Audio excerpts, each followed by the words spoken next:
you very much for coming today. I know it's a Friday before long weekend, so thank you for your true dedication and interest on the issue of Belt and Road. My name is Yun Sun, and I'm a senior associate and the China person here at the Stimson Center. Today, we are discussing China's most important foreign strategic campaign under Xi Jinping, the Belt and Road Initiative, or the earlier label, the earlier name is One Belt, One Road, OBOR. President Xi is a different kind of leader compared to his predecessors. He has been not only vocal about his vision for China's future, China's role in Asia and in the world, but also has been actively pursuing policies, geopolitical and geoeconomic policies, in pursuit of the China dream, or China's Asia dream, and the rightful place for China in the international system.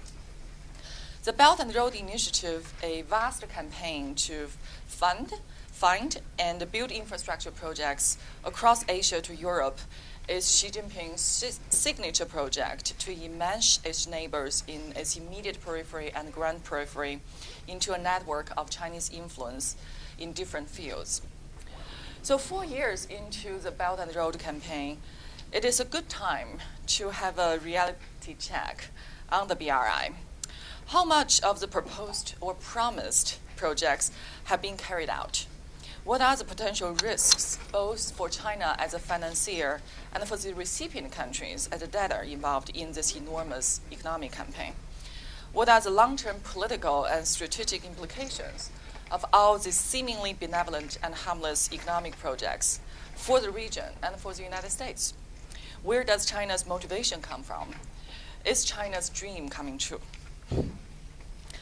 To answer these questions, we have 3 top experts to share their insights on China and different regions' reception and reaction to the BRI in Asia. Our main speaker, Tom Miller, is a senior analyst at Gavekal Research and managing editor of the China Economic Quarterly, published by its sister service, Gavekal Dragonomics. Tom is a veteran journalist with 14 years spent in China, and he has also spent 2 years doing field research in China's neighboring countries and investigating the real impact of the BRI. After Tom's presentation, we're going to invite Stimson's in-house top experts on Southeast Asia and on South Asia to discuss their respective regions' perspective on the BRI. Brian Eyler is a director of Southeast Asia program here at Stimson with tremendous experience on the sustainable development issues in mainland Southeast Asia. Samir Lalwani is a senior associate and deputy director of South Asia program at Stimson. He received his PhD in political science from MIT and was a Stanton Fellow at RAND before joining Stimson. In terms of the format, we would like to invite Tom to speak for about 15 minutes, followed by comments and discussions by Brian and Samir for about 8 to 10 minutes each. Then we would like to give Tom the opportunity to respond to their comments before we open up for Q&A. Thank you, Tom. The floor is yours. Thank you very much. Can I check that you can hear me? Is my microphone on? Yes. Good. Okay. Well, before I do anything else, I would like to thank Stimson for having me, and particularly I would like to thank Brian and Yun here for organising it. I'd also like to thank everyone for coming. It's very gratifying to see such a splendid crowd, and I don't pretend for any moment you're here to see me. You're here to see the fellow experts, and I'm sure also you've had your interest piqued by the Belt and Road Forum that took place in Beijing nearly 2 weeks ago now. I was in Beijing just before the forum happened, and there were posters around the city advertising it as BARF, barf or barf, which I'm reliably informed by my American friends means to vomit. This is not something that we use in the UK.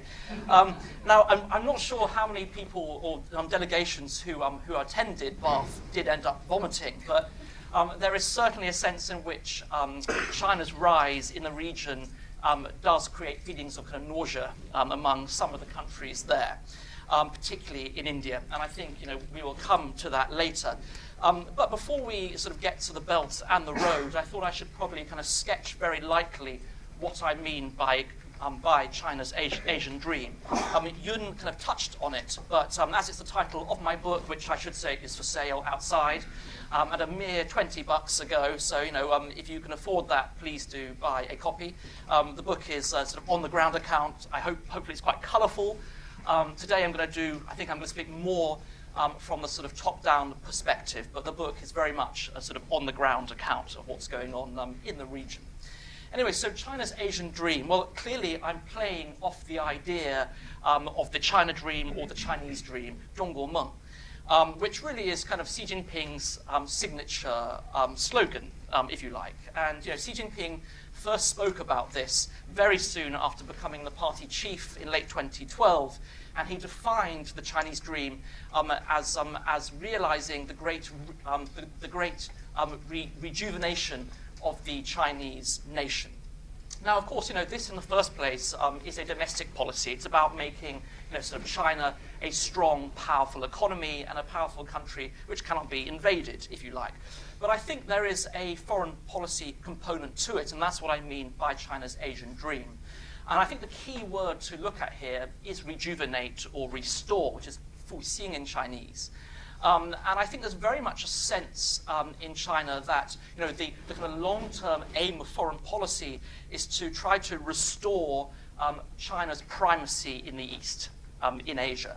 And I think in Chinese historical terms, you don't have to go back very far to a time when China really was the dominant power, the dominant civilization in Asia. We all know that China has a very long history, whether it's 4,000 years or 5,000 years, or as we now hear, 8,000 years of history. But we only have to go back really 200, 250 years to a time when China was the dominant civilization state, I think you can say, in Asia. At the end of the 18th century, China's economy accounted for at least a quarter of global output, according to Angus Madison's estimations. In Chinese cosmology, it was the celestial empire.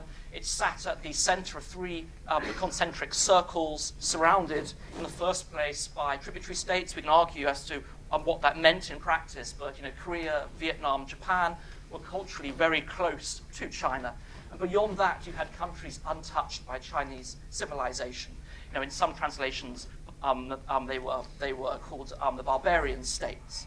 So you had this very great nation, which very, very rapidly saw a sort of kind of tragic fall in its status. So, in the 19th century, starting with the Opium Wars in 1839, China was reduced after the Brits, the French, then the Japanese, the fall of the empire, and the Japanese invasion again, Second World War. It was really reduced to a sort of stump of its former self, really. China was battered backward and bruised by 1949 and the foundation of the People's Republic of China. Ever since then, under the Communist Party, China has been trying to rise again. In the national anthem, it's 起来, 起来, 起来, let's rise, rise, rise. And I think that in foreign policy terms, that's what Xi Jinping is really focusing on now. Okay, so he's trying to press ahead with making China a leader in Asia and a country that can be respected again. And to this end, China has abandoned its former foreign policy, the kind of Dengist maxim of 韬光养晦, which is about sort of biding and hiding your time. And Chinese foreign policy is now much more proactive. Okay, so that is what I mean by China's Asian Dream. It's trying to kind of realize again the primacy of China's position in Asia, really making China to Asia very, very much as the US is to the West. Okay. Now the question then becomes, how do you realize this Asian Dream?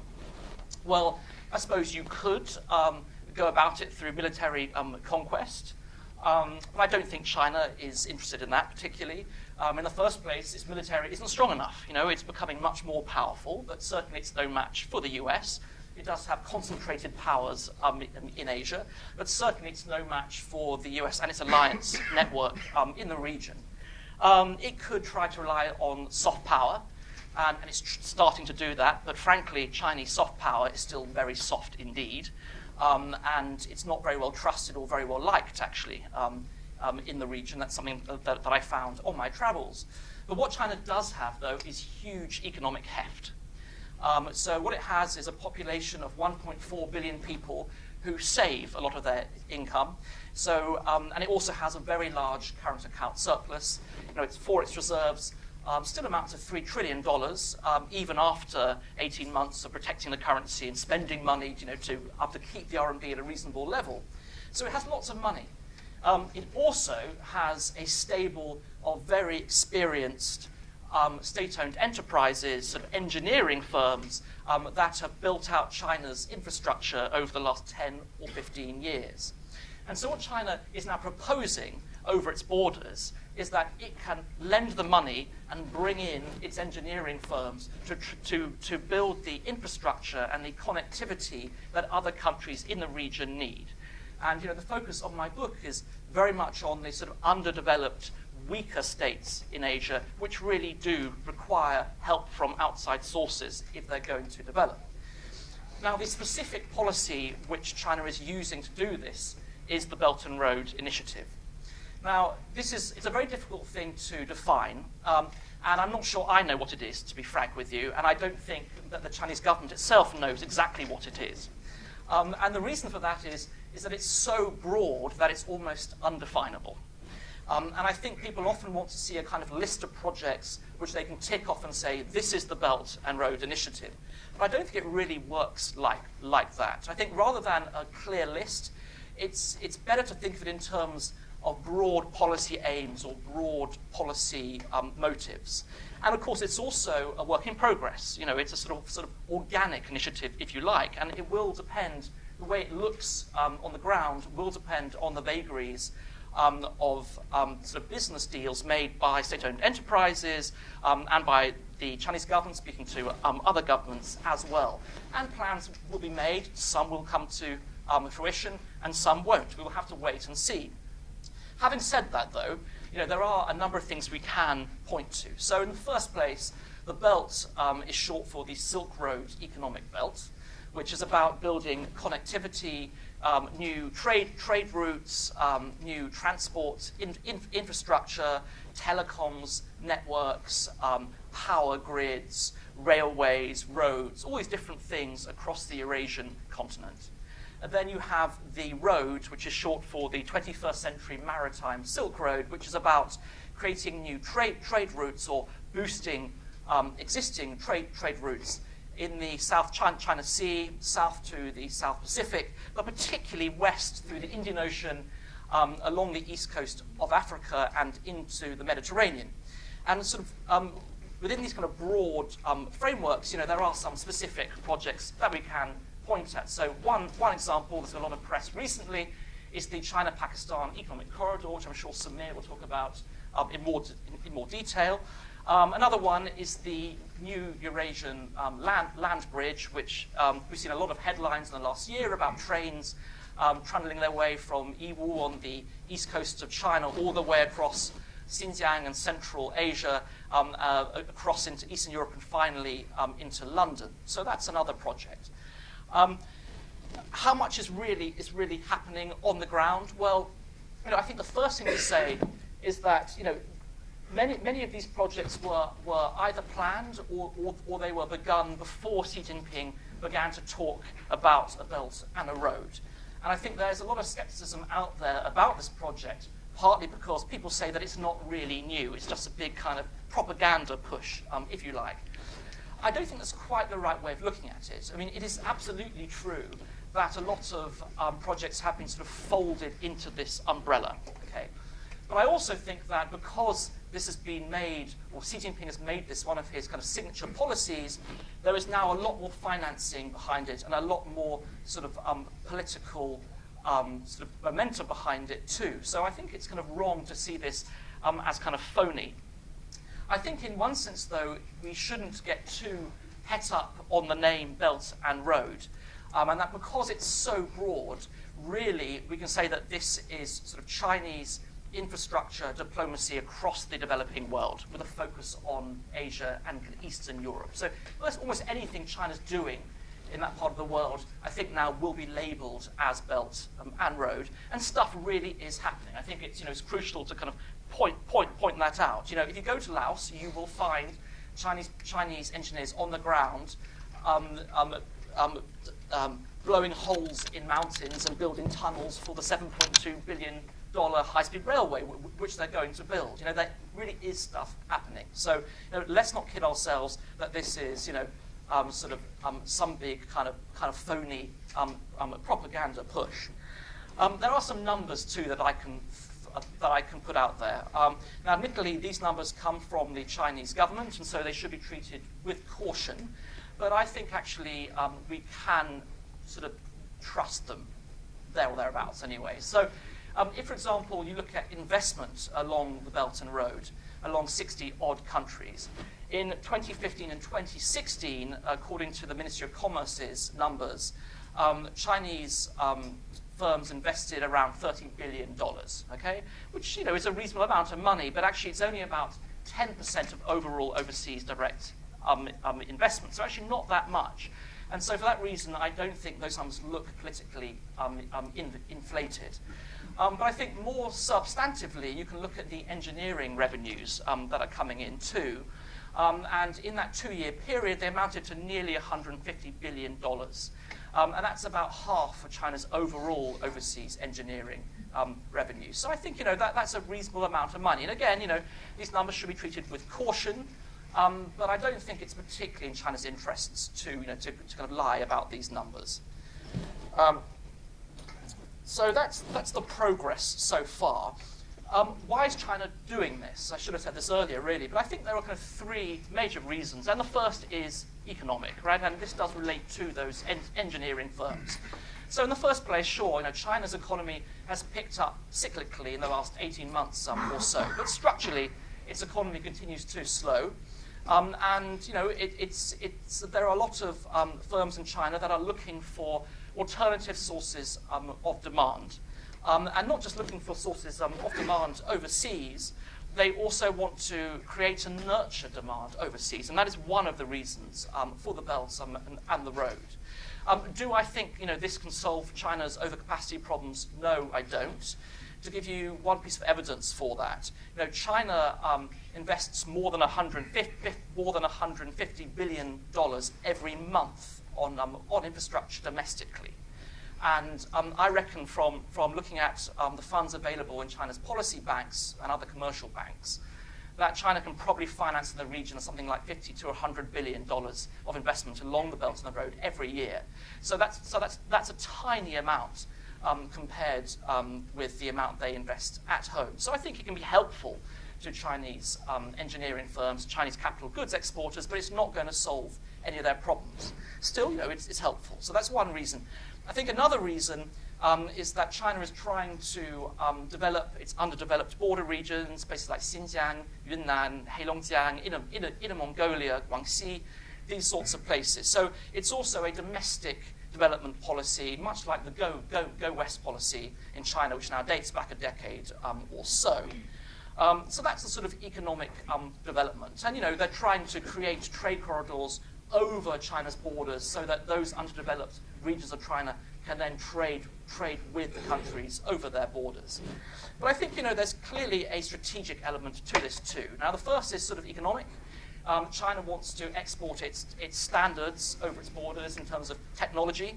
So, for example, if country A can be persuaded to buy Chinese high-speed rail, then maybe country B next to it will then also buy it because it can then join up. So that's one thing. Also, say, for example, telecoms standards. Huawei and ZTE, are going to be heavily involved, and they want to push out their 5G standards, for example. That's one thing.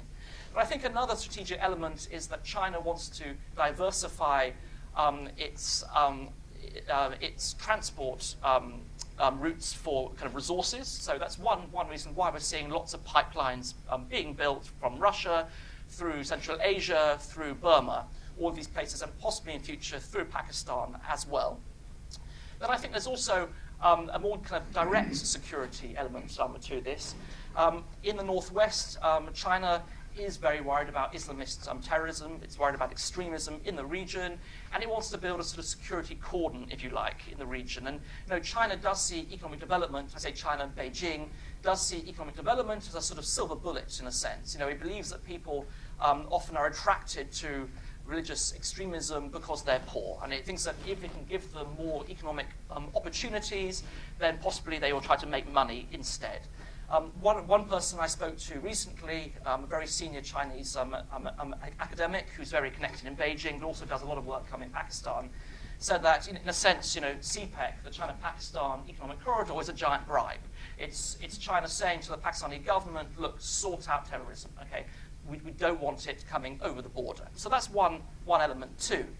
Then I think finally there is clearly a geopolitical motive as well. It isn't always the first motive, but I do think that China, as it rises, it wants to establish more kind of leverage in its region, and so China is using its sort of economic leverage there to persuade other countries to be more sort of friendly to Chinese policies. So to support, if you like, China's core interests when it comes to things like Tibet, Taiwan, Xinjiang, the South China Sea, all of those sorts of things. And I think it's a fact that once you have economic assets abroad, then inevitably, that can translate to a certain extent into geopolitical leverage as well. So that's part of it. Now, will this work? Well, clearly, I think, China's kind of dangling this large economic carrot in front of countries and, trying to build these kind of mutual dependencies. It's trying to sort of build a trade and investment network lubricated by Chinese cash. And if you're a poor, underdeveloped country, then actually, that's quite a prize to have. Even if it means that China becomes very influential politically in your country, that might be a trade-off that's worth having, frankly. But equally, there's a lot of skepticism and fear as well. And often that fear, I discovered on my travels, is sort of found among ordinary people. Often at the elite level, the Chinese government is very good at wining and dining foreign elites. So, for example, in Tajikistan, Kyrgyzstan, China's literally keeping the lights on there. It's built the power grids. Okay, so if you're in charge of these small states, then possibly working with China means that you can provide the public goods that you need to stay in power, frankly. So, you're very keen to work with the Chinese. But you speak to ordinary people, they're terrified of almost, it's a feeling of kind of yellow peril, if you like. They're terrified of Chinese coming over the border and the competition that brings. Then at the more strategic level too, for example, in India, the Belt and Road is very much seen as a sort of smokescreen for kind of strategic control, if you like. China can bang on as much as it likes about win-win and mutual benefit, international cooperation, but they simply don't buy it. They see what China's doing in the Indian Ocean in terms of investing in new ports, for example. They see that as, as a string of pearls. China building a strategic network, sort of a noose around the throat of Mother India, if you like. There are other fears about sovereignty too in Pakistan, which I think they're overplaying a little bit. I think too, actually, the fears in the Indian Ocean are overplayed as well. But there's clearly a lot of skepticism there. And that brings me to the Belt and Road Forum, or BAF. So this was clearly sort of part of China's attempt to kind of win over the skeptics. They wanted to tell them that actually China's a big friendly giant and it just wants to work with people. Do I think they succeeded? Do I think, their kind of bedtime stories explaining, sort of how the new Silk Road would bring development across the world? Do I think that's worked? No, I don't. I think those skeptical countries are still skeptical. But I do think, though, that in one sense, it absolutely did succeed. 110 countries did take delegations to the forum. And how many other countries in the world can you imagine could have pulled in so many countries? And 30 world leaders also attended. Now, sure, Angela Merkel didn't turn up. Trump didn't turn up. The big people didn't turn up. But I'm not sure that matters too much. If you look at who did attend, it was most of the leaders from Southeast Asia and from Central Asia and a couple from South Asia too. And I really think China's focus is on Asia, and it shows that in Asia, at least, China is taken very seriously indeed, and its infrastructure diplomacy is taken very, very seriously indeed. And in that sense, and in the sense, too, that China and Xi Jinping in particular wants to be seen as a global statesman. We saw this at Davos earlier this year. Somebody who wants to stand up and say that China should be taken seriously, that it's a global leader, an Asian leader. I think in that sense, it did succeed. And that brings me to my final point, because I think I'm getting to my 15 minutes. What does this mean for US-China relations? Well, I think militarily, of course, the US is still the most powerful country in the region. It has military treaties with Korea, Japan, the Philippines, Australia. It has a military base in Singapore. If you're China and you look out, all you see really is kind of US allies aside from Korea, North Korea, that is. So militarily, the US is still on top. And the other day they just agreed to spend $7.5 billion more on military in the Pacific region. But I think in terms of economic leadership now, China is very much on the front foot. Not only do you have the infrastructure of diplomacy associated with the Belt and the Road, but also you have the US withdrawing from TPP, which I think, frankly, was a very, very foolish decision indeed. TPP was, it was a mega trade deal, yes, but equally it was much more than that. And if you speak to countries in the region, and actually the Obama administration itself, saw this as a geopolitical ploy. They saw it as a commitment to the region. Ash Carter said very specifically that TPP was as valuable to him as having another aircraft carrier in the region. And so this was a way that the US could say to its allies and to the region, we are committed to you. You can rely on us. And clearly, Donald Trump's administration hasn't been doing that. Okay, I mean, they have committed a little more strongly now to their kind of military position. That there's less talk now of taking troops out of Korea, out of Japan, which Trump intimated on the campaign trail. But in terms of economic leadership, TPP is dead, and the only mega trade deal on the table now is RCEP, the Regional Comprehensive Economic Partnership. And the big difference with TPP is that China is in RCEP, and it wasn't in TPP. And China's economy is about half of RCEP, out of the 16 countries in RCEP. So inevitably, even though officially it's led by ASEAN, China will have a big role in shaping that. And I think now that there's quite a lot of political will in the region, I think, to pass RCEP because TPP is dead. So I think that the US has sort of stepped back and it's created a void, and China and Xi Jinping are trying very hard to step into that void. Now, I'm not saying they will succeed, but I do think their position is much stronger today than it was 5 years ago. And I'll leave it there. Thank you very much.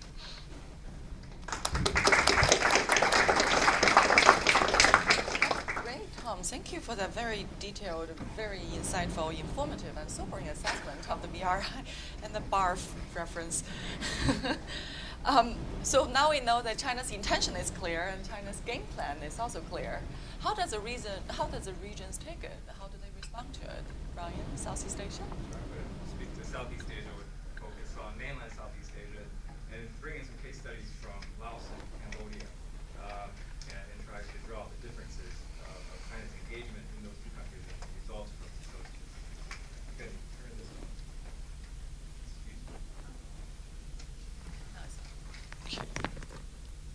on. So I was reading through Tom's book a month ago, and I got to the chapter on, I think it's called China and the Mekong, or China Comes Down the Mekong, and shortly after, which is great to have I can't remember actually.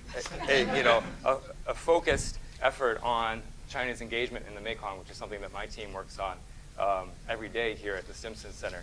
But as I read through it, I'm also writing a book on the Mekong, and I was reading through it, and afterwards I wrote to Tom and said, hey, we're writing the same chapter on the Mekong, and yours is already published, so I had to take a step back. But I think one of the most salient or interesting ways that Tom organized this book is he got kind of these robust voices from the ground, Chinese voices in Southeast Asia, as well as interactions with locals on the ground to how they think BRI is affecting their lives and how China's rise is influencing their lives. So my comments are kind of going to focus on a theme of uncertainty in Southeast Asia towards China's rise, against a backdrop of transformation, of economic transformation. Because to be sure, China is not the only game in Southeast Asia in terms of trade and investment. The U.S. is the largest investor in ASEAN. In fact, the U.S. invests more in ASEAN than it does in China, Korea, Japan, and India combined, $274 billion. And China takes number one in terms of trade with ASEAN, but the U.S. has been investing robustly there for decades. And Japan, Korea, Australia, there's a lot of focus on economic integration and fostering trade and integration within ASEAN, that we can say that if this weren't happening, that transformation would still occur. China's rise is part of that transformation and to some extent is driving that transformation. And if China's rise weren't there, then the rest of the world might not be paying as much attention to Southeast Asia.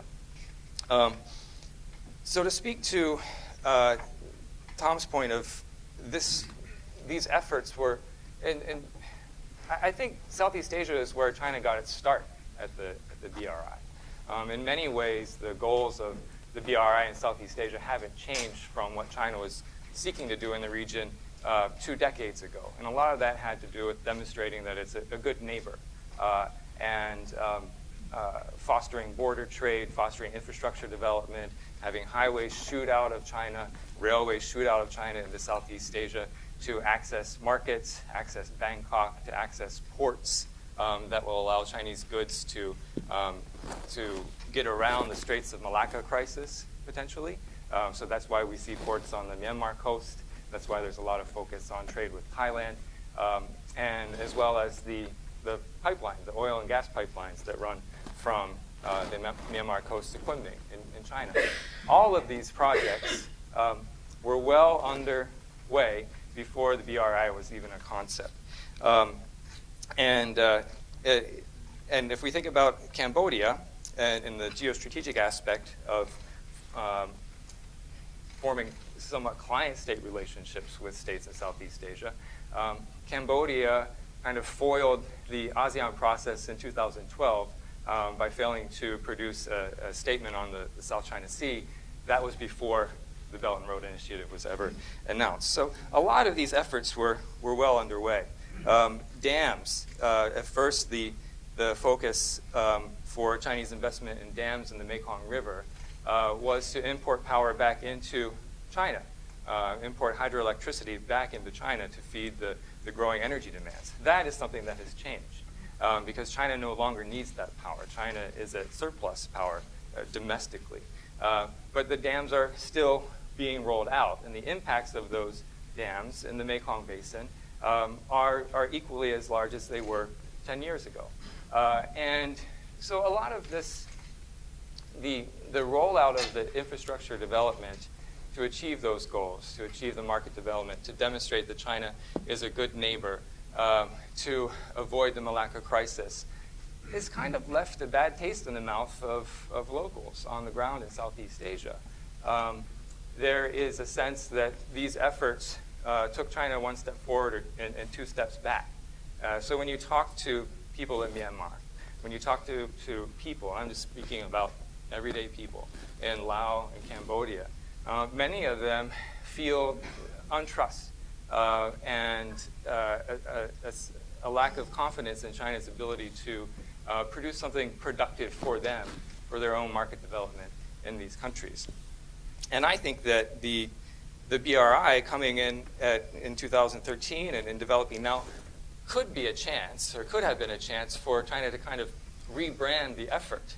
At the same time that China is responding to environmental challenges within its own borders, this is a chance to take some of those practices and put them abroad to try and regain the confidence of those across their borders that have been kind of alienated or marginalized by the process. But so far we haven't seen that. So there's a lot of uncertainty. So that's kind of the other theme of this, uncertainty for the future. I think there's uncertainty over the concept of what BRI is, and Tom noted on that, and so I'm not going to go into that, as well as some of the guiding principles, because mutually beneficial outcomes, it's just mutually beneficial, is one of the guiding principles of the BRI. And that's a translation of win-win. But in Southeast Asia, win-win has always meant China wins more than, say, Cambodia or Laos. Everyone wins to some extent. There are losers, but China will win more. And another guiding concept that's somewhat confusing is inclusivity. Inclusivity in China is determined in a way much different than we think about it here in the West. It was described to me as state-led market transformation. So inclusivity means the government is involved, which was a surprising revelation. And so these, all of this lends to some confusion and the skepticism over the purpose and the direction of the BRI. What projects are BRI projects? Is a new dam going up on the Mekong? Is that a BRI project? Is a real estate development in Vientiane a BRI project? I mean, there's certainly a lot of real estate developers in China that would jump on the bandwagon and say, yes, we are doing BRI. But is this part of it? And I think there's much confusion over what is coming in terms of specific projects. So I'm going to highlight one that's been kind of boiling up in the Mekong Basin for the last couple of months. In the Golden Triangle, the Mekong River is impassable for navigation. And there are some shoals in the middle of the river that China has thought about blasting for decades. But these shoals are not in China. They're on the Thai and Lao border. And the idea is to promote cargo trade through the region so that Chinese ships and Lao ships and Thai ships can then go from the Golden Triangle all the way inland to Luang Prabang and to Vientiane. And there are on-the-ground civil society organizations in the Golden Triangle who go out into the river and circle the Chinese survey ships that apparently are doing the blasting surveys and try to get them out of the river. This is kind of a contentious issue that's been in the news for the last 6 months.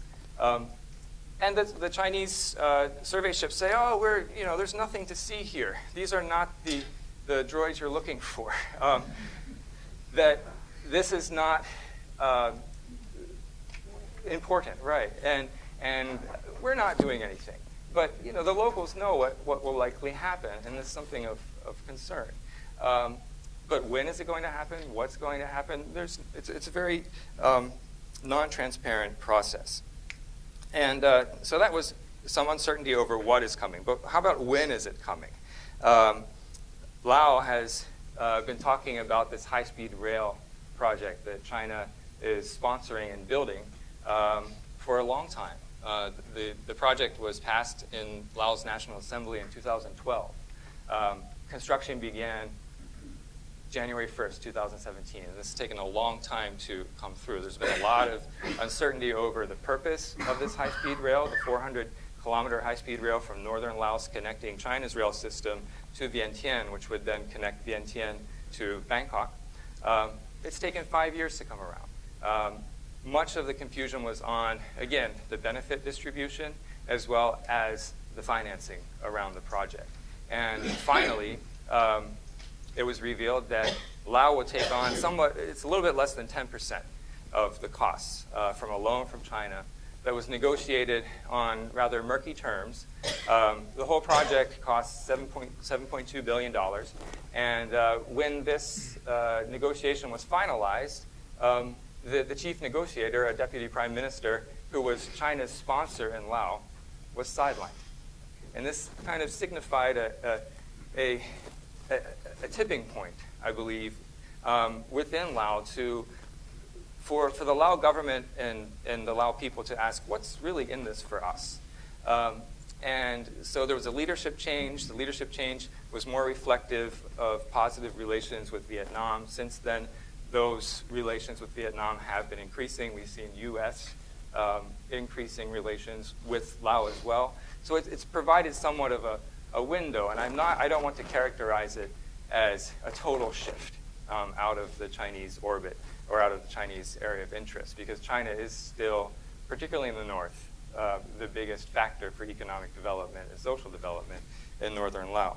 but it signified a change. And a lot of it, again, was created by the confusion over the future of this project. And lastly, how? How will these projects benefit communities, leaders, the political elite within these countries? What inputs are going to be used to produce the projects? So for this particular high-speed railway from northern Laos to Vientiane, 50,000 Chinese laborers have been imported to build the railway. So it's not necessarily creating economic development opportunities and labor and job opportunities for people on the ground in Laos. And economic development is Laos' number one concern of them all. It's one of the fastest growing countries in the world, but it's looking for more investment to create jobs on the ground for Laos. And so this has resulted in somewhat of a sentiment that if you talk to people in Laos, what is happening through the BRI, through China's engagement in Laos, is that this is made by China, made for China. A play on words of the Made in China slogan, but it's not made for us. And again, this has created a sentiment that produces the uncertainty. So I think the BRI is a chance to kind of rebrand that, and China could take an opportunity to rethink this relationship. But so far, there really hasn't been much said. Thanks. Great. That's definitely a very insightful comments about the Southeast Asia perspective, and especially for the Sino-Lao Railway. I know that there is a local concern that the railway is it's not going to connect Laos. It's just going to pass through Laos, connect China with Thailand into Bangkok, because Laos doesn't really have that much trade in terms of the commodities to offer. So what does Laos really get out of it? And the interesting aspect of the social connectivity, because one of the 5 I think I am on. Okay. One of the 5 connectivities that the Chinese government has emphasized is the soft power, the social, how to connect with the hearts of the people in other countries. But apparently it has not been particularly successful. And if Southeast Asia is only having doubts, let's turn to South Asia, which is even a more stronger reaction. Contentious. More positive reaction from Pakistan and more negative reaction from India. So Samir, what's your take? Great. So I'll quickly run through 3 things. I'll just run through what I think are some of the Indian concerns in particular about OBOR generally, and specifically CPEC, because that's sort of the closest to its doorstep. Why I think some of these concerns are a little exaggerated or overstated, and then to dive a little bit into some of the actual aspects of CPEC and why I think that's less concerning for both the U.S. and India. So just to summarize, I think Tom set this up nicely, but to summarize sort of Indian concerns, I think there's a sovereignty issue which they lead with because it's sort of the most, it's the easiest to say this is definitively happening, that there is construction happening in the disputed territory of Kashmir, and that India sort of will say that it sort of violates their sovereignty, or at least sort of prejudges sort of an outcome of the territorial division that might happen sometime in the future. But I think what India is really concerned about is this thing that the United States is also concerned about, this dual-use infrastructure, port terminals, which could turn into naval bases or sort of used for naval facilities, road networks and rail networks that could be potentially used for military mobilization and power projection, things like that. They could also be used for intelligence gathering and intelligence operations. And then India also sees a series of these investments which they view as debt traps. So it's sort of a convoluted sort of perspective. On the one hand, they think it's highly dangerous, but on the other hand, they don't think these are actually sort of like meaningful investments. So they see them as a set of debt traps that will set up a bunch of political instability in the region and be utilized as leverage over small states that surround India, and then ultimately can serve a purpose for encirclement and containment of Indian political influence and Indian freedom of action, militarily and geopolitically. So I think that's roughly sort of the set of concerns, and I think the U.S. shares some of these concerns, maybe less publicly, but also so you seem to be concerned about in part because India is a growing partner of the United States, but also in part because some of these effects will affect U.S. Power projection and influence. But I think this move from economic investments to geopolitical influence is a pretty huge leap. And I think we're going to find that it'll be actually quite difficult. So even if we accept that some of these economic investments are going to produce the dividends that China projects them to produce, both for themselves and for the host nations, then turning that into political influence, I think, is another step that's going to be a challenge. So first, it's really hard to set up vassal states in this day and age when vassal states, or sort of the neighbors that you're dealing with, either have nuclear weapons, or they have allies with nuclear weapons, or they abut competing spheres of influence of other great powers with nuclear weapons.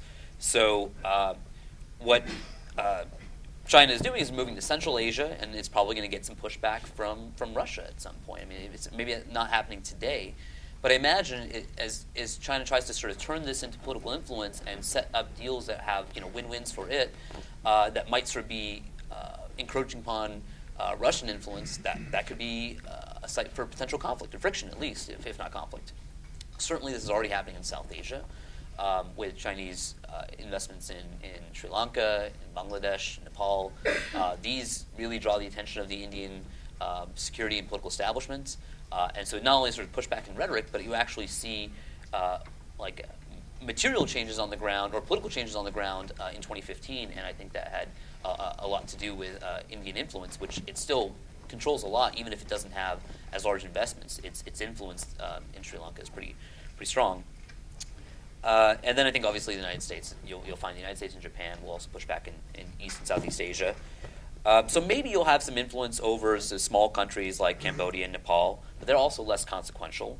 But it's going to be very hard to Finlandize, which is the term that I think I've heard some folks use, to Finlandize countries like even Vietnam, which are sort of modestly capable military powers that aren't going to be easily cowed by some economic and political influence and some military might of China. So in terms of sort of coercing states to do things that you want them to do that might be against their interests, I think that's going to be a much taller order.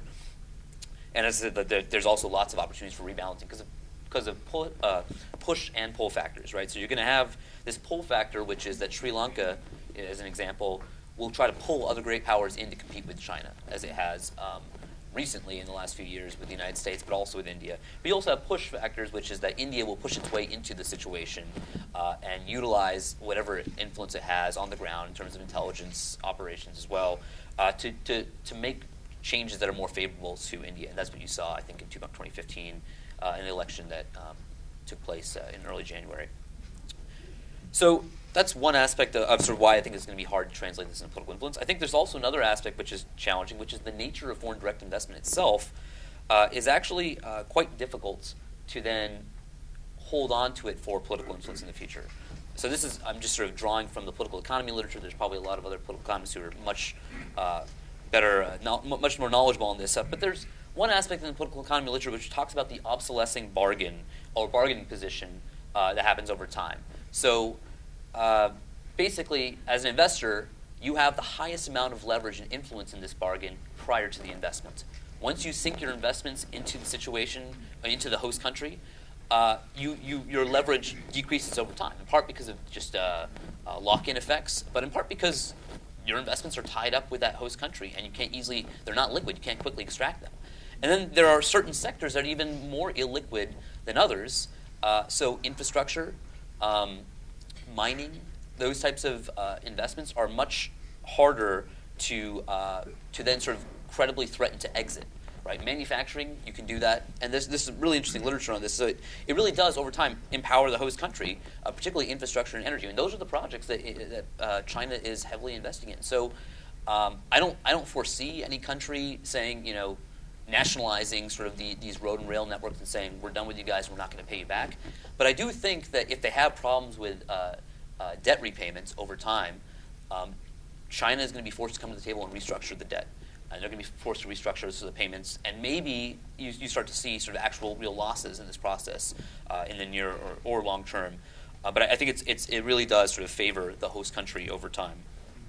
And then we can talk about sort of enforcing repayments, but I mean, if these really are debt traps and these sort of look like debt traps to the international community, then the reputational cost of defaulting on these payments may not be as high as it is in defaulting sort of just on the international lending markets generally, because states might look at this as a distinct form of predatory lending and therefore not assign a reputational cost to the host nation that maybe defaults on it. Let me say a couple words on CPEC. I think, again, I think the concern's a little overstated, and I think it can actually sort of benefit both the United States and Indian interests in the long run, regardless of how CPEC cuts. If it turns out to sort of produce the gains that are projected, I think there's some positive aspects that can benefit our U.S. and Indian interests. And if it has some negative effects or doesn't sort of yield the gains that are projected, I think there's lots of opportunities that are created out of that as well. So on the positive side, if it's a success, it can actually lead to a more stable Pakistan. If these investments actually lead to dynamic growth within Pakistan because of new energy sources coming online that enable new industry and export-driven growth, that can be a real boon to the Pakistani economy. And ultimately, if it does have sort of this saturation effect of soaking up potential youths who are sort of inclined to move towards militancy, this can have a positive effect on the stability of the country. It's also worth noting that this is one of the first if it does sort of lead to a growth trend, this is one of the first major growth trends that would occur under a civilian-led regime in Pakistan. Typically, these growth spurts have happened under a military dictatorship, so it could give greater credibility to the civilian regime in Pakistan. It could incentivize more risk-averse and responsible behavior in Pakistan. So this is, I think, what we were suggesting. If China's trying to bribe Pakistan in this situation, I don't think they would use those terms, but yeah, ultimately it could sort of lead to better behavior because they have higher incentives and more to lose in the process should they put those at risk. I think that even if there's problems in this relationship, there might be incentives for self-correction, right? So if this becomes sort of a one-way conduit for China to export its goods and sort of heavy machinery and industry, or not industry, but like cement and all sorts of manufacturing tools into Pakistan, and saddles Pakistan with not just only debt, but also with sort of a huge trade imbalance, it's not going to have the effect of producing a useful trade partner for China. So maybe they're not concerned about it in the long term, but ultimately China wants dynamic returns on this. It'll want Pakistan to prosper from this and then be able to purchase more goods from China. So there might be incentives sort of just to correct that over time. Now, what if this goes sour? What if CPEC sort of creates a lot of friction? Well, I think there's a lot of opportunities for the United States in that situation as well. It basically opens up sort of opportunities for the United States to come back to Pakistan and talk about sort of differences in both state behavior, but also economic behavior, economic restructuring with whether IMF loans or some other types of lending structures. So I think it creates opportunities for the United States. It might make sort of Pakistan more cooperative and just understanding that dealing with great powers comes at a certain cost. You don't get free lunches. And I think with China, they'll probably sort of learn that lesson soon. On Gwadar, there is a concern that sort of China can turn Gwadar into a naval base. So we can just project that out maybe 10, 20 years. Maybe China starts doing that. Even if they do that, which is a lot of logical leaps, it's still unclear as to how this is going to really threaten at least the United States and probably India as well, because this is going to be sort of far afield from China's center of gravity. They'll have much more extended and vulnerable lines of communication that can be held at risk by a much larger localized Indian and U.S. naval presence in the Indian Ocean region. And I'm not sure it really is going to solve their Malacca dilemma, because the same ports that can be blockaded and held at risk, similar to the way that a choke point in the Straits of Malacca can be held at risk. So I'm not sure that's going to necessarily yield these military effects that they're hoping for. And I'll leave it at that. We can save the rest for Q&A. Great. Well, that's a lot of food for thought. Tom, I want to give you the opportunity to respond to our Southeast Asia and South Asia perspective. Does that coincide with your research findings, the local reception, and how the political risks or the implications in terms of the politics and security and strategic issues, are they being reflected in your perception from the regions that you travel to? Absolutely. I have to say that I agree with almost everything that you guys said. But to kind of sort of add a little bit to that, obviously, I think Myanmar is a particularly fascinating case, actually. And actually, Yun here is she's really the expert on it, so she ought to be talking about this. But it's a very good example of how China can go in and invest and actually potentially lose a lot of money. If you go back a few years ago, China and Myanmar were very close friends. You know, they had this fraternal relationship. There's a special word actually in Burmese that means sort of fraternal brothers. I suppose that's an oxymoron. It's not an oxymoron, but it's a what's the word I'm looking for? No,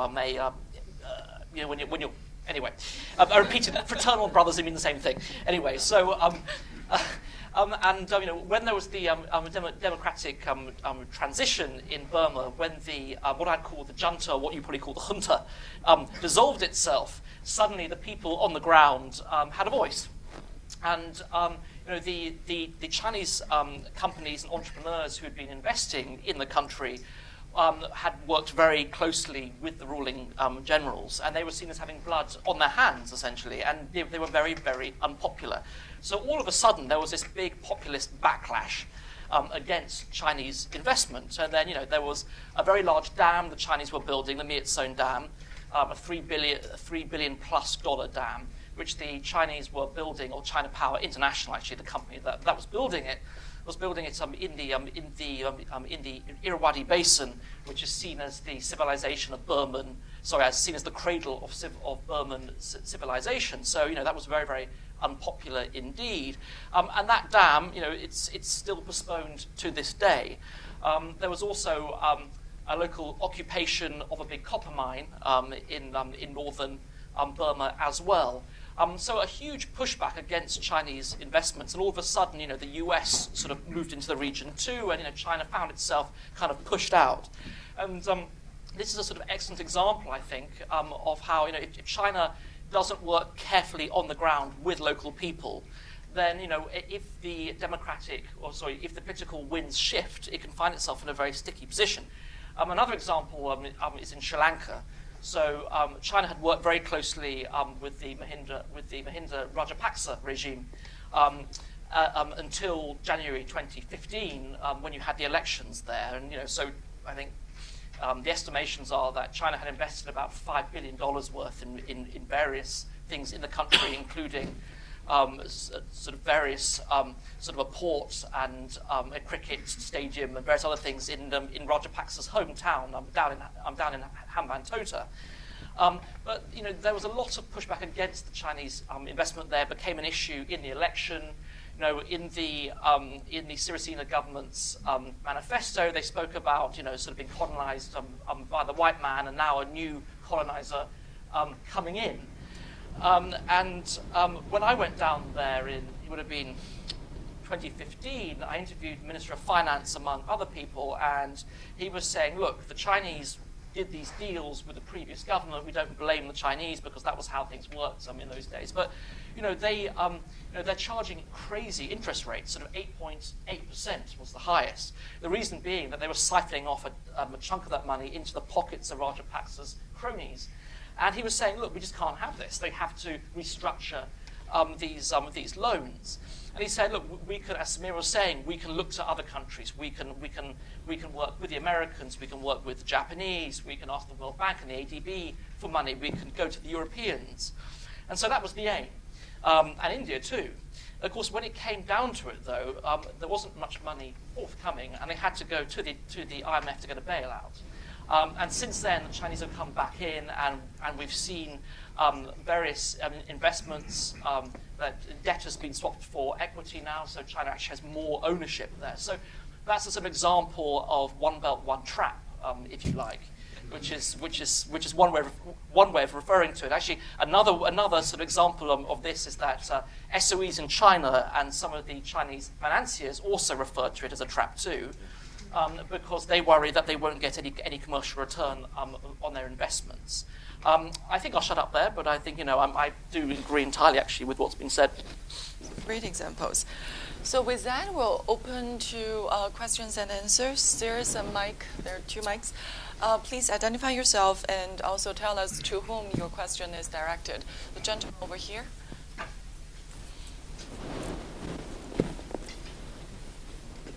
Hi, Eric Gomez from Cato. So in all of this, it sort of begs the question of what should the United States care about OBOR? And I've seen a lot of, in the lead up to the BARF forum, or whatever we want to call it, there was a lot of sort of breathless op-eds being like, oh crap, here comes China to take over everything with its OBOR plan, and it was very nefarious. But I think the panel has done a great job of showing the nuance behind the issue and showing that just because you have a lot of investment doesn't always mean that it can translate easily into political influence or even sort of soft power influence. So sort of what is the appropriate U.S. response here? Should it care a lot about these projects and seek to counteract them? Should it encourage them to sort of tie China more closely to a peaceful regional order? I'm curious to hear any of the panelists' thoughts on sort of what the U.S. should be reacting. Interesting question. Let's take 2 more. Rich? Thank you. Richard Ponzio here at Stimson. Appreciate your presentation and book. I saw that it had a chapter on the Asian Infrastructure Investment Bank. It's gotten a lot of attention in this town, building on the previous question that was raised. And wondering your thoughts, though, if you could elaborate here.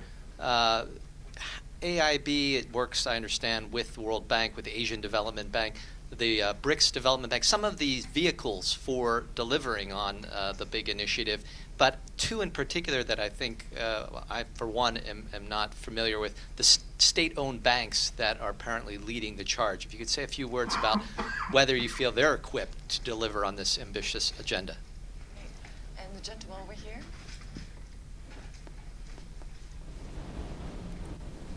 Very much. I'm a member for UNESCO Task Force. The world is engaged now in what is called 2030 Agenda, Sustainable Development Goals, Paris Agreement, and so on. What interest China would have to engage with others in the Sustainable Development Goals, Paris Agenda for 2030? How would you relate Sustainable Development Goals to OBOR, One Belt, One Road, synergies and others? And third, they are looking for an agreement, China, with UNESCO. What is the interest for UNESCO? They are looking for money because the United States, what happened? But how would you see China with OBOR, with their global strategy? What impact would have an agreement with UNESCO? And the last part of it, what is the interest and risk for the United States in all those developments? Okay, so why should U.S. care? What's the best policy towards AIB moving forward, and what other state-owned enterprises, state-owned banks or financiers are involved in China? And the 2030 Agenda, Sustainable Development. Okay, are these all for me? Okay, well, I'll start. Why should the U.S. care? Well, I think in the first place, if the U.S. cares about development across Asia and poor regions, then it ought to want these connectivity efforts to succeed, if you like. You know, there are a bunch of underdeveloped, poor countries. The U.S. has always supported development across the world. And so in that sense, you know, that should be good for the U.S. But having said that, though, I mean, I was talking before about sort of China's attempt to become a kind of regional leader.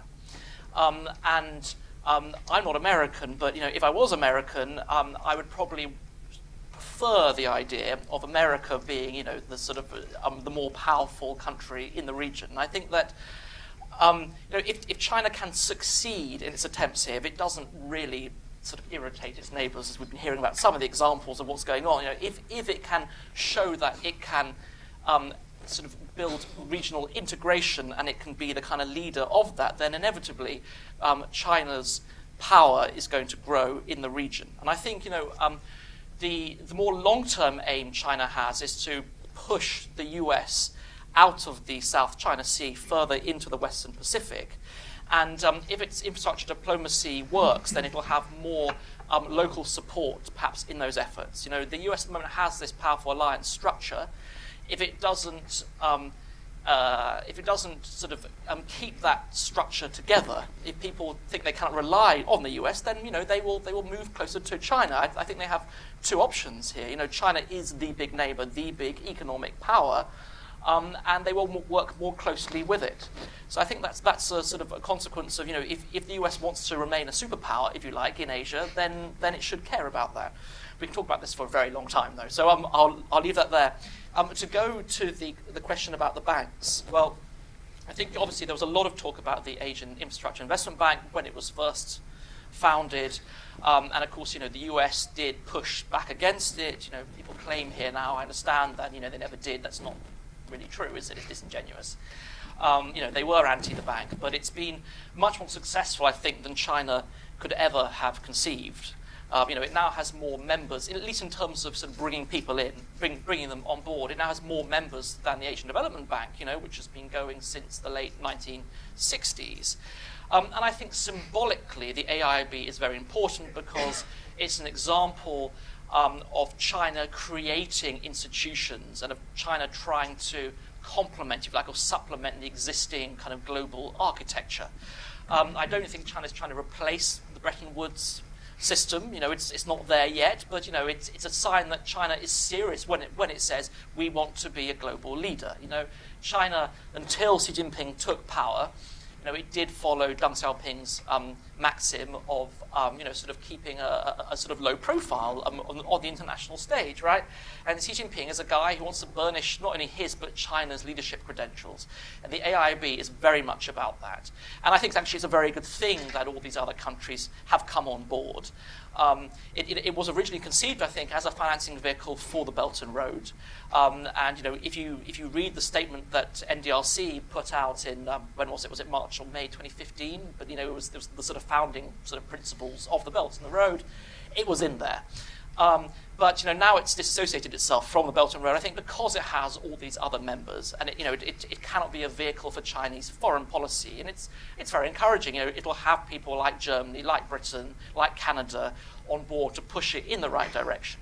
But so I think symbolically it's important, and China can learn a lot through it. I think in terms of financing the Belt and the Road, though, it's kind of irrelevant. They're talking about, Janitsun is talking about, the head of the bank is talking about only financing in the region of $2 billion a year, which is peanuts, frankly. The big financiers are going to be the development banks. They are what matter. It's China Development Bank and China Exim Bank. That's where the money is. Obviously, the state-owned commercial banks like ICBC, Bank of China, those guys will also support some of these efforts. There's clearly some political there's some political pressure on them to help support the efforts of state-owned enterprises, but I think generally speaking it really is the policy banks, because they can do the government's bidding a lot more easily and they don't have to worry so much about commercial returns. That's why they're policy banks. Of course, even then though, I do think that they won't, they don't want to lose lots of money. I think inevitably on some projects they will lose money. Look at Venezuela. They have experience of this. But I don't think it's limitless. But the policy banks are really where it's at. So that was the second question. The third question about 2030. I think again this sort of comes down to China trying to project itself as a serious and responsible power globally. So that's why we see at the moment when Donald Trump is doing his best to show the world that the US is no longer a responsible power, that China can step into its place. Now, of course, China itself, of course, isn't really a responsible power. It's a long way far from being one, but it's trying to give that impression. And so when it comes to things like, sort of climate change, China does care about that, and actually it is serious about that, because it knows that, if the world does warm, then Shanghai will be underwater. So, and also, it's also the biggest green tech country in the world, and it has lots of companies who can make lots of money out of it, frankly. So I think it does care about that. I don't know specifically about UNESCO and some of those other matters, but I think it's more broadly, it's a part of China's push to become a sort of proper, serious power. So Samir, I want to hear your take on why U.S. should care, especially in the case of South Asia.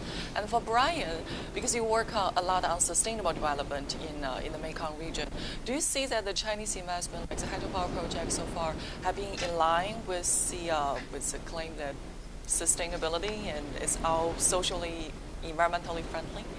So, Samir? Yeah. So, I mean, why the U.S. should care? I think simply because this is like a major initiative by a rising competing power, potentially be sort of one of the, if not the great power in the next century.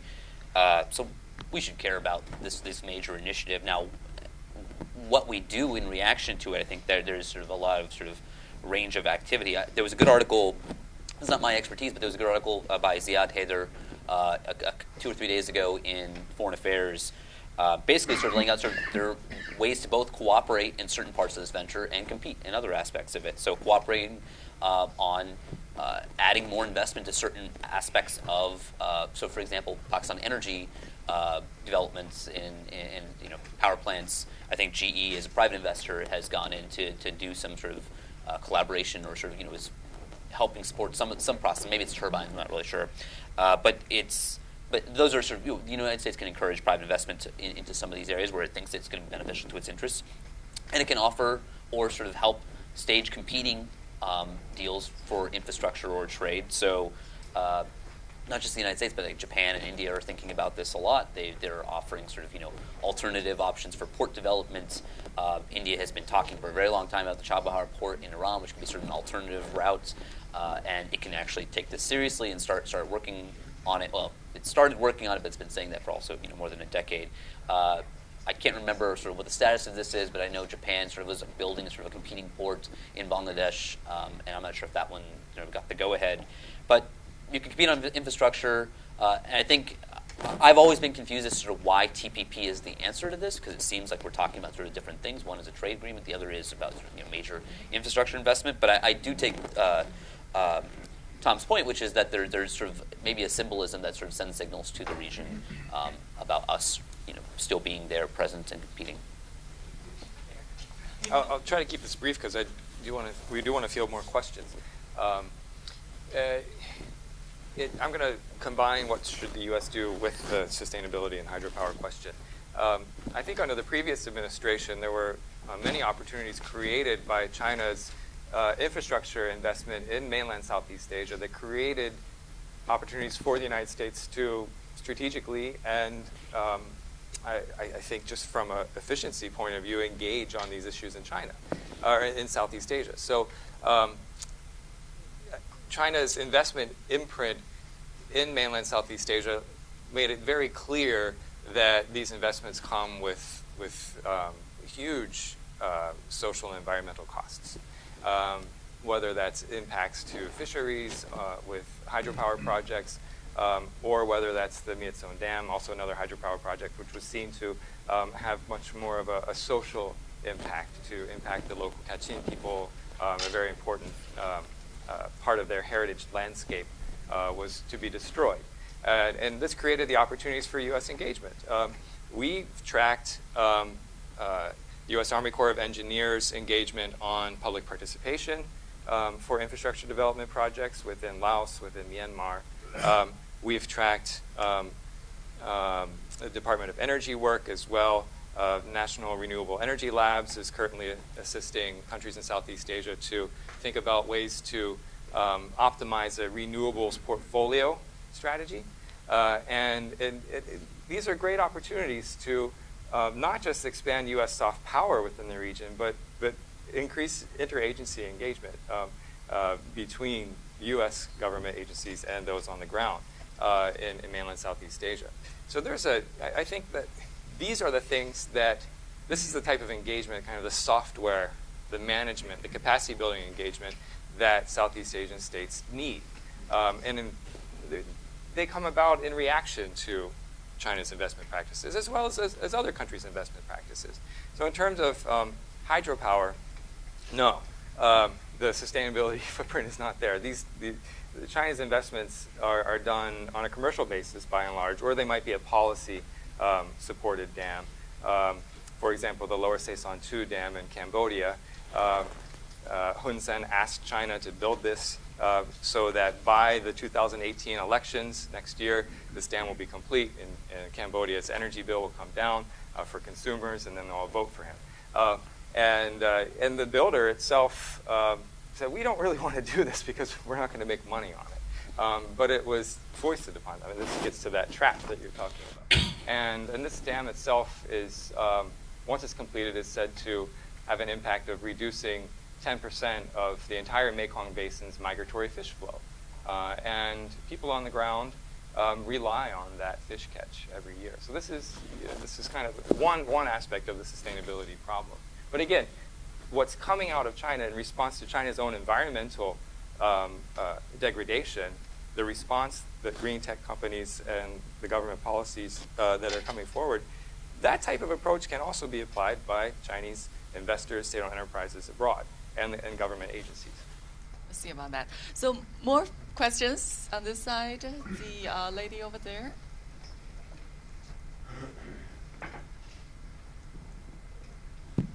Hi, I'm Rachel Carrillo. I'm a board director with the United Nations Association of Boulder County, and I'm also a climate activist, so I'm a huge fan of the UN Sustainable Development Goal, SDG number 13, which is climate action. And so thank you for bringing up climate change. Thank you for paying attention to sustainability issues. This is a question for both Tom and Brian. You're talking about hydropower, and you're also talking about the beltway, the new Silk Road for transport of items and goods.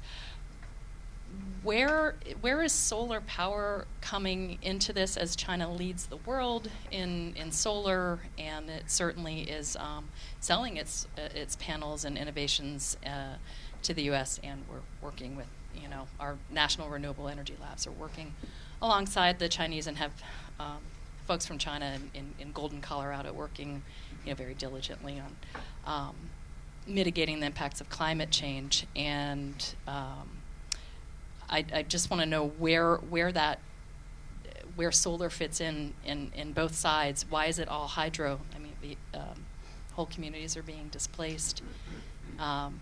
My guess is price, but I'll leave that to Tom. Thank you. And next question, Dan, please. Dan Markey, I'm at Johns Hopkins SAIS. I have a quick question for each of the panelists. For Samir, I get your point about not wanting to hyperventilate over the consequences of CPEC and Belt and Road if you're India or the United States, but don't you see concerns with respect to India-Pakistan relations in terms of China's increased role in the region? Can you speak to those? For Brian, you suggest that Belt and Road offers an opportunity for a reboot of China's relationships in Southeast Asia, but that aside from the propaganda potential, it also suggests learned lessons, right, by the Chinese, that they've actually changed or that they will. Do you see evidence of this? And for Tom, this wasn't the point of this panel, but your book does have a great section on Central Asia.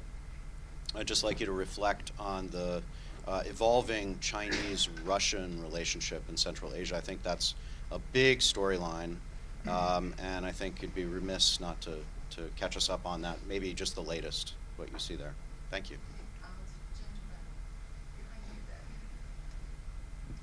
Thank you. Bob Tansey from the Nature Conservancy. I'd like to make a brief comment and welcome comment on what I say from any of the panelists. So we actually see this as an opportunity. There has been a transformation in a lot of the countries that will be affected by greater Chinese investment, whether that transformation comes from US, China, Japan, Australia. And we look at countries affected from a total ecosystem standpoint. So in terms of renewable energy, we're working with the Chinese National Development Reform Commission on how you deploy solar and wind to have the least negative impact. We have a long working relationship with Three Gorges, et cetera. We get to the question? Thank you.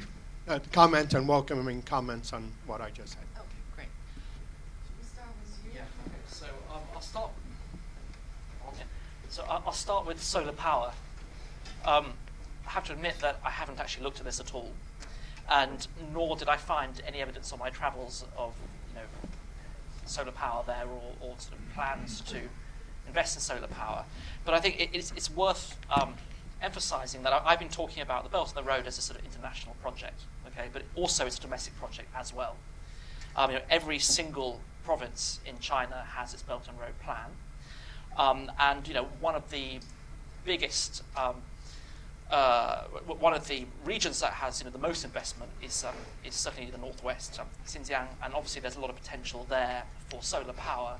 I don't know any specifics, but I imagine that is one place where they will be investing, and that would certainly, I think in Chinese eyes, they would count it as Belt and Road. But I'm afraid I don't know much more about it than that.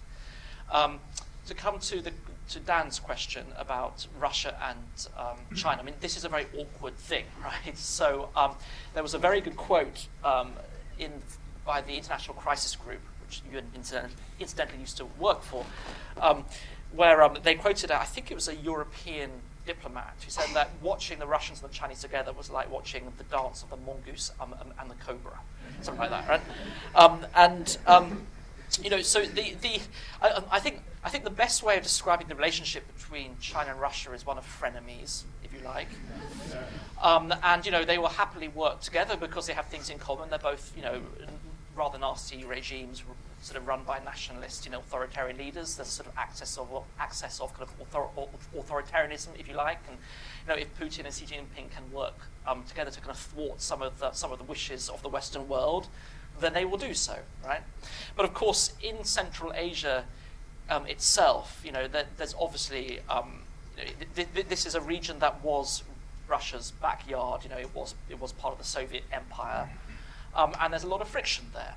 But when the Soviet Empire collapsed, I say empire because it was an empire, and when the Soviet Union collapsed, it left a sort of economic void in the region, and for 10 years, really nobody moved in to that void. But then China in the last decade or so has moved in very much.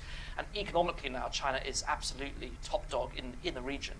In the old days, all the pipelines went north to Russia. Now they're all going east to China, all the new ones. If you look at the power grids there, they're being built by the Chinese. There's, for example, if you look at the Chinese have built a new spur on the Turkmen gas pipeline that goes through Tajikistan and Kyrgyzstan for no other reason, I think, other than to sort of help out those governments. This is a kind of an instance of the kind of leverage I'm talking about. I can't see much commercial interest in that for the Chinese.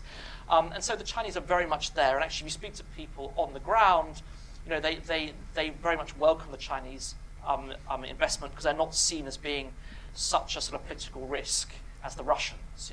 Of course, Putin has his new Soviet Union light, the Eurasian Economic Union, and there's a lot of sort of fear on the ground, particularly a couple of years ago after Ukraine and Crimea, about Putin trying to sort of spread Russian tentacles again through the region. So actually, the people there see the Belt and Road as more of a sort of open and useful development rather than the EU, which was seen as more kind of protectionist. And there was, I think, at the time, a sense that these two kind of separate policies could rub up against one another. And if China became too economically powerful, then the Russians would start to get upset because it might begin to have a sort of political impact. Whereas up until now, China's been very careful not to step on Russia's toes politically. But then last year, or possibly the year before, I think it was 2016, Xi Jinping and Putin made an agreement whereby they said that the Belt and Road and the EU would be aligned and they'd work together. So for the moment, at least, the two sides seem to be getting on quite well. Of course, I think this was related to the, after Crimea, Russia needed China.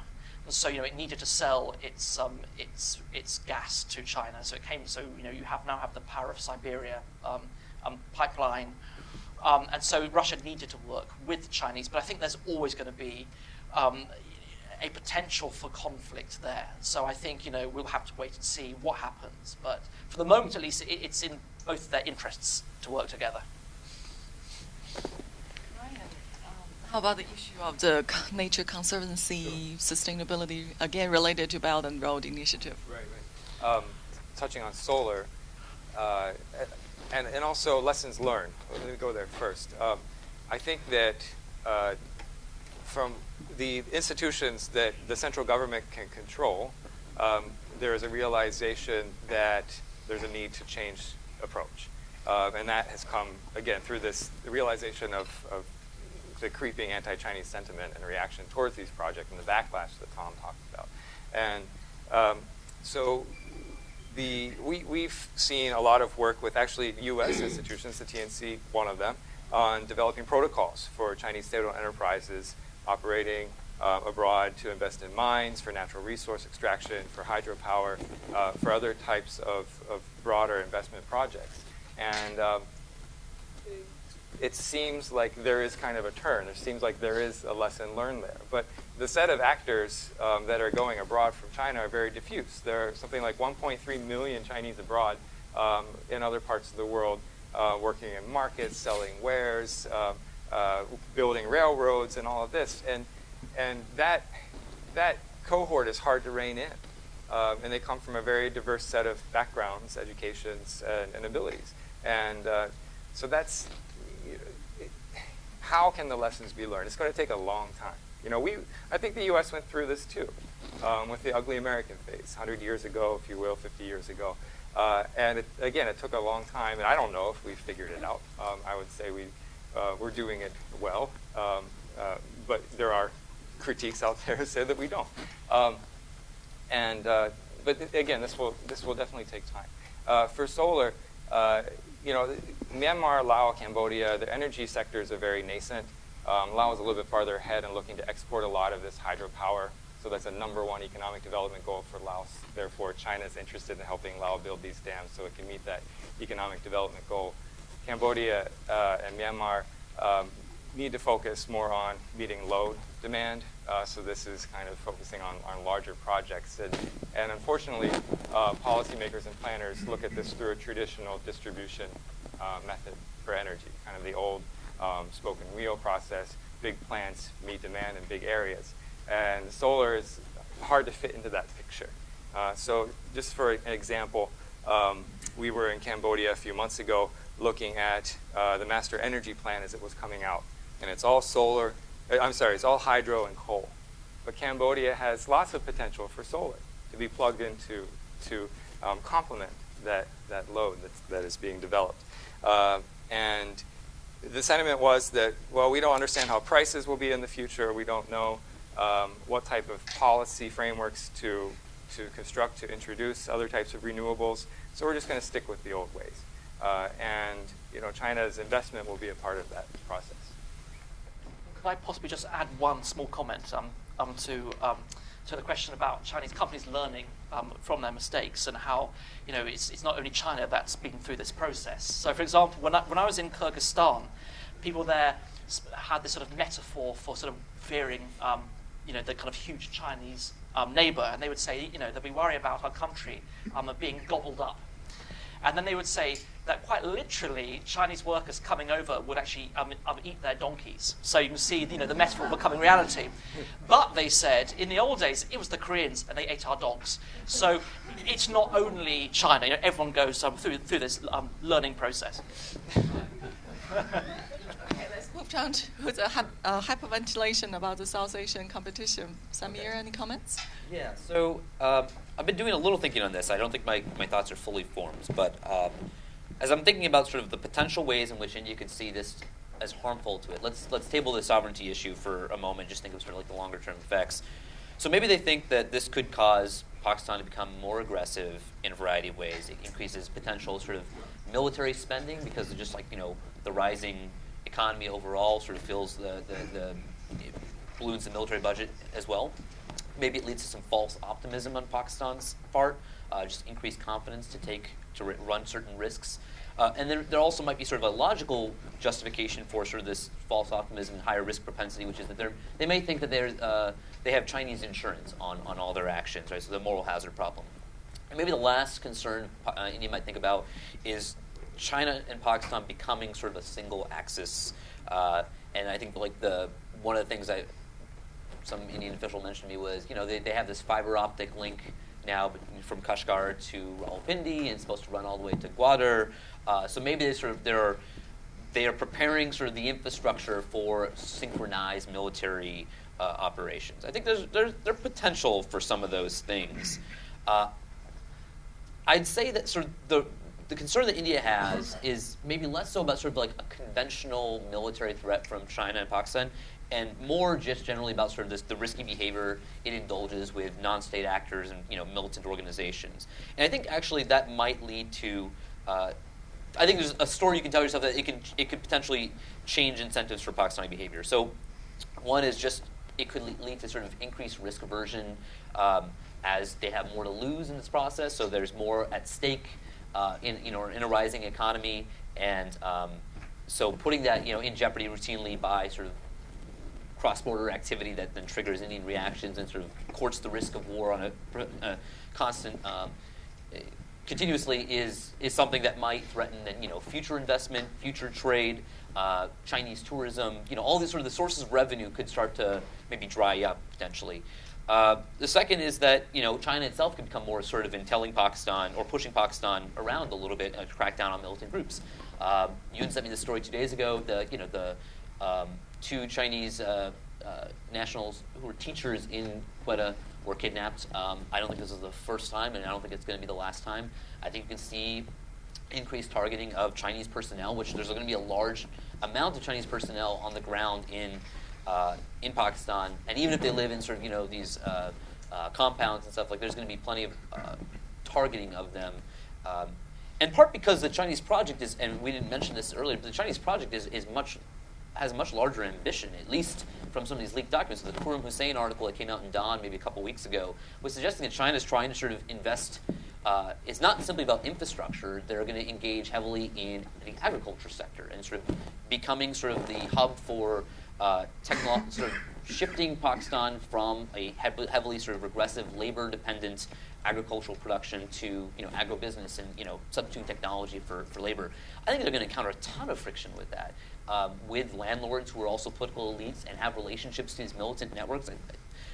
I think they're going to find sort of a lot of pushback on that, and that might lead China to sort of behave a little more forcefully with Pakistan when it comes to sort of indulgence of these non-state actors. I mentioned that point earlier about I think this can have sort of a longer-term effect on boosting the civilian stature within Pakistan. I don't think that changes the civil-military balance entirely, but it does seem to me that it's consequential if, for the first time in Pakistan's history, civilian leadership is what is stewarding Pakistan economic growth and sort of the rising tide of all Pakistanis. I think that might influence how public perceptions of civilians vis-a-vis the military. And then last is Chinese personnel on the ground. Not only is a target for non-state actors, but I think it can also maybe dampen some escalatory cycles between India and Pakistan, because India would be worried about chain ganging China into a conflict if Chinese personnel are accidentally killed in this situation. The last thing I'll just say as a thought that's sort of related is a lot of hawks in India are trying to portray the China-Pakistan relationship as this axis that's forming sort of this singular unit that will be interoperable militarily and pose sort of this dual threat to India from the east and the west. And I think if some of the people are thinking that, there are ways to encourage a split. You don't have to sort of take this axis as a given. You can try to foment or wait for opportunities where this axis can split up. And the great precedent in history is sort of the split between the USSR and the PRC, and that creates a window of opportunity. So I don't think that we're anywhere close to that, but I do think this level of intensification of engagement by China into Pakistan and entering the agriculture sector, increased surveillance, trying to sort of push Chinese culture into Pakistan, I think there's going to be a lot of friction points and opportunities both for the United States and India to exploit for their benefit.